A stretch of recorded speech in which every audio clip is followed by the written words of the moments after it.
Update. My fiancé said I'm holding my womb hostage. Original post. We've been together for 9 years, engaged for just under 1. I'm 29, he's 33. The other day, we were having a conversation about the future and then the subject turned to kids. How many, etc. I said I'd ideally want 2, and I didn't care what gender. He said he wanted 2 also, but doesn't want a daughter at all. When I pressed, he said it was because he wouldn't be able to relate to her and he didn't want to have to deal with all that. By all that, he meant periods and her dating/intimate life. I told him we would have no control over the gender for our kids. He said he knew, but if we had a daughter, he wouldn't be able to love her as much as a son. What? I wasn't having that. And I told him if that's the case, I'm not having kids with him. And he flew off the handle. He literally started yelling, saying I was holding my womb hostage. And once we're married, I wouldn't get to say whether or not we have kids. That it's his right to have them if he wants. I'm not sure if that's how he meant it, but I think he was implying he'd forcefully impregnate me. It was so hateful. I left, quickly packing while he yelled at me. He followed me out to my car screaming, "That's right, run away," over and over. I've been staying with a friend for 2 days and I haven't told her why I'm not home with him. I don't even know how to begin unpacking the vitriol he spewed. He had never been so blatantly misogynistic. I don't think I even want to marry him anymore, but then I would have wasted 9 years of my life for nothing. He's been blowing up my phone apologizing, begging to talk to me. I can't take it anymore. I don't want to do anything hasty. Please, someone set my head straight. Now for the top advice before reading the update. Don't fall for the sunk cost fallacy. You didn't lose 9 years. You're gaining back the rest of your life, free from a raging misogynist. This sounds stupid, but I feel dread at dating and starting over. I'm too old. I was your same age when I tried online dating again and met my now husband. We are now expecting our first child. You are not too old. Of course you feel that way. You grew up with this guy.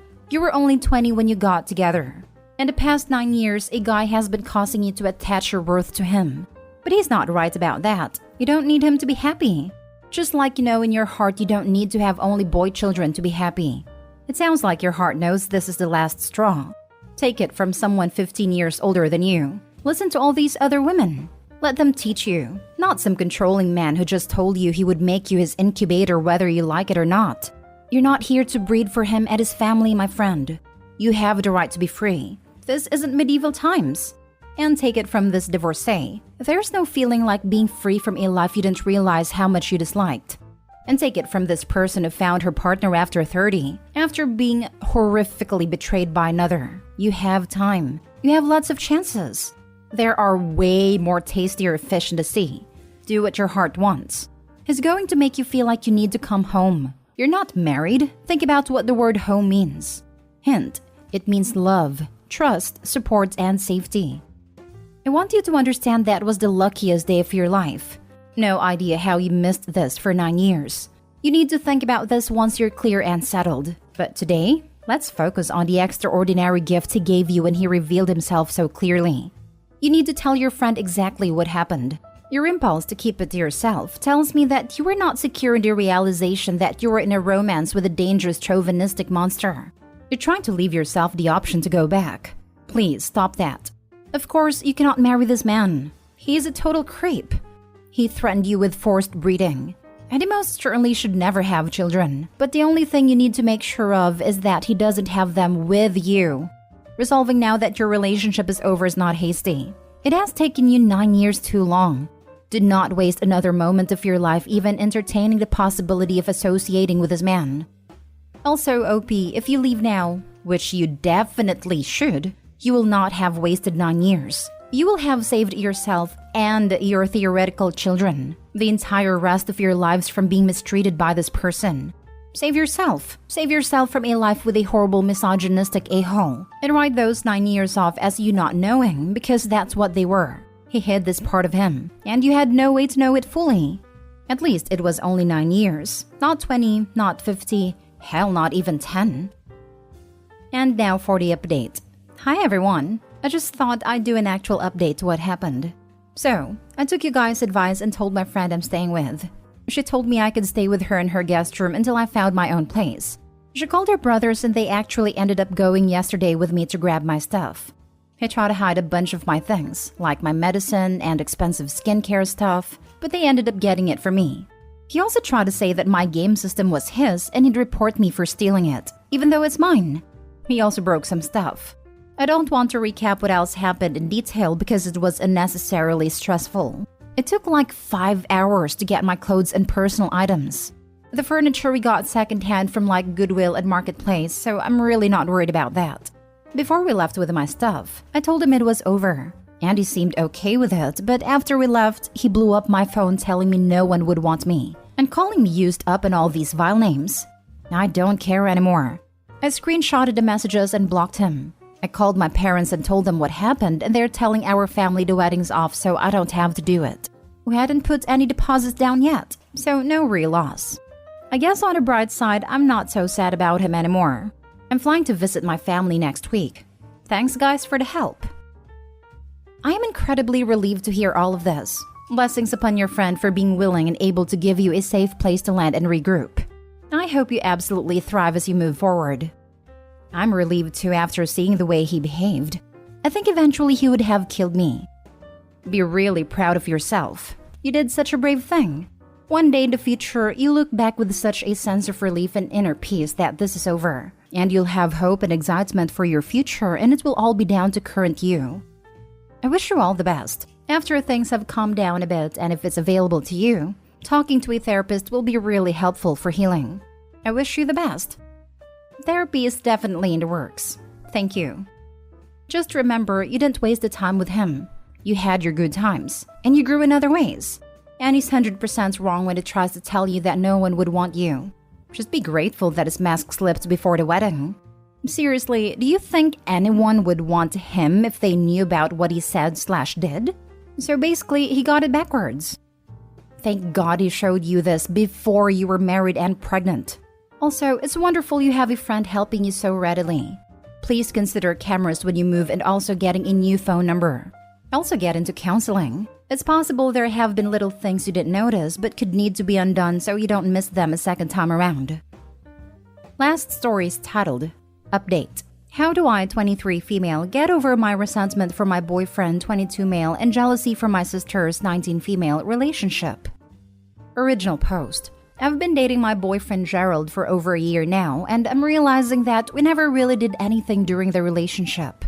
Before lockdown, we'd go out to eat and watch anime at his place, but that's it. Now that I look back on it, we never really did anything special and he never did anything nice for me. Like, we went out to the boardwalk for a date I planned, but he wanted to spend it playing arcade games. When I suggested various rides we can go on, he chickened out and said that those kinds of attractions freak him out. Dates with him were just getting takeout and playing video games, or watching him at his friend's game. He has been faltering in other parts of his life lately. Lost job but shows no interest in applying for work. Does nothing but sleep or play video games, and he's gained like 50 pounds. Since we've been apart, I've grown to resent him for never taking the initiative. It feels like I never really had a relationship with him, that he's more of just a friend than a boyfriend. Meanwhile, my sister and my best friend are dating incredible guys. They're handsome, driven, and hardworking. They're proactive. They take them out and do fun stuff like hiking or picnics or even do Zoom chats. Instead of video games and TV, they're playing games and even just chatting. My sister is even planning on moving overseas to be with her dude. I want the kind of relationships they're having, but my boyfriend doesn't seem to get the picture no matter how many times I've tried to talk to him. And here I am, stuck with this guy that I just can't feel anything more than resentment. I want him to push himself and show that he actually gives a damn about things. But instead, he just sits on a couch with his eyes locked on the screen and I can't stand it anymore. How do I get over my resentment for my boyfriend? And if possible, how to rein in my jealousy? Sorry if it's a lot to ask. Now for the top advice before reading the update. And here I am, stuck with this guy. You're not stuck with anything. You're making a choice. How do I get over my resentment for my boyfriend? You dump him. He's exactly who you've known. He hasn't changed, and he won't. So dump him and raise your standards. Require and get better of the people in your life. Your jealousy will cease to exist. I wish that is easy, but everyone tells me that he's the best for me. And face it, I have Asperger's and no one wants to date an SP. Why are you stuck with him? You're not married. You have no kids together, or I think you would have mentioned that. dump him and find a new boyfriend. I feel like he is going to go into a tailspin and spiral into a worse mental state. This happened before after a good friend of ours died. And if we're going to be honest, I feel like I'm never going to find someone better. Everyone always tells me that. On the other hand, it could be a wake-up call for him to get motivated and get off the couch and off the video game console. You are finding reasons to not break up with him, which is self-sabotaging. If you want to find someone better, make a plan. Start running or biking or something.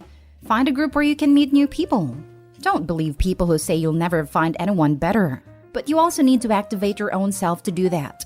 If you allow yourself to believe that, it will become a self-fulfilling prophecy. Sweetheart, you'll never find anything better if you don't give anyone else the opportunity. You're young. This isn't the end of the road. Can you really imagine living the rest of your life being this unhappy? He has no motivation in life and you expect this man to marry you, have and raise children with you, be able to support your family. I dated a guy like this in high school, and when I was focusing on graduating, he was avoiding finishing school and growing into a functioning adult like the plague. I fully believe he expected me to carry the relationship, make the money, and raise a family all on my own after we graduated. I made a better decision for myself to leave, even as he told me he would kill himself if I left. And while I couldn't get him to have any motivation in our relationship, he actually started doing much better for himself after I left. It's absolutely okay to be selfish, especially if it makes you happier to do so. If you're genuinely concerned about his well-being after you split, tell some friends, tell a family member of his, tell someone that can keep an eye on him and get him help if he should need it. And don't ever believe anyone when they tell you can't do better, because you absolutely can. And now for the update. I made a post on r/relationship advice about 2 years ago. I don't think I got any actual helpful advice aside from dump him, but a lot has changed that I thought I would update. For starters, I dumped Gerald. He was upset and tried to convince me to give him a second chance, but I was done. I was sick of wasting all my time watching anime and gaming with him. I don't even like anime. And I was getting really burned out on nerd stuff to begin with. It took my older, more intimidating sister to tell him to never call me again. Last I heard, he was still unemployed and living with his parents. No one else in his life. Pretty sad, to be honest. As for me, well, things are starting to look up. Part of my frustration 2 years ago was dating as someone with Asperger's. People think that, when you're an SB, you can't function well in society. They treat you like you were meant to be handled with kid gloves or like a young child. And I was frustrated that with my diagnosis, I was doomed to date losers like Gerald. To be honest, I didn't really find the advice I got helpful. I instead asked my sisters what to do. I always trusted their advice and I still do. I don't talk to my old friends from 2 years ago anymore. I realized they were just not worth keeping around. I was also fed up with my job in IT. I hated computers and the whole geek culture surrounding it, but felt pushed into it because of my Asperger's and how they are great at technology to begin with. It made good money, but what's the point of having that paycheck when you can't enjoy it? I had no real friends, a boyfriend I resented, a job that I was crying every time I thought about it. I was miserable. Thanks to my sister's help and advice, I decided to turn things around. I went back to school and I'm currently studying forensic science. It's something I was always passionate about but discouraged from pursuing for that more lucrative tech degree. I had an internship with my city's police department earlier this year and never have I found work that I found to be stimulating and fulfilling for me. I love hanging out with my friends I made. We share a dark humor that can brighten the grimmest of cases. I can actually talk to them about the things that interest me, like historical cold cases and anatomy and bizarre illnesses. And I am in a happy relationship. It's with someone I met in one of my classes and we complement each other so well. Never have I felt so content to be with someone. We have a date later tonight and are making plans to move in together. All in all, I will say this is a chapter of my life I consider closed. Me from 2 years ago will be happy to know that I am thriving now.